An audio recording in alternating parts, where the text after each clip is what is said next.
అధికారంలో ఉన్న నాళ్ళు కనీసం పివి నరసింహారావు గారి పేరును ఉచ్చరించే సాహసం కూడా చేయలేకపోయినారు అధ్యక్ష.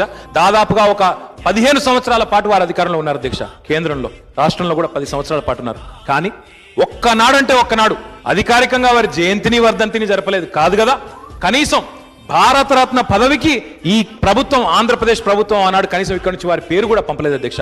వారు చేయని పనిని మేము ఈరోజు పివి నరసింహారావు గారిని భవిష్యత్ తరాలు ఘనంగా గుర్తుంచుకునే విధంగా ఈరోజు వారి పార్టీ నాయకుడిని వారు మర్చిపోయినా కూడా మాకు ఆ సంస్కారం ఉంది కాబట్టి, మా పార్టీకి సంబంధించిన నాయకుడు కాకపోయినా తెలంగాణ బిడ్డ కాబట్టి ఈరోజు వారి జీవిత చరిత్రను మేము పాఠ్యాంశాల్లో చేర్చబోతా ఉన్నాం. భారతరత్న పురస్కారానికి ఈ రాష్ట్ర ప్రభుత్వం తెలంగాణ బిడ్డగా పివి నరసింహారావు గారు దేశానికి అందించిన సేవలు శాశ్వతంగా గుర్తుండాలని ఈ రాష్ట్ర ప్రభుత్వం పంపింది అధ్యక్ష.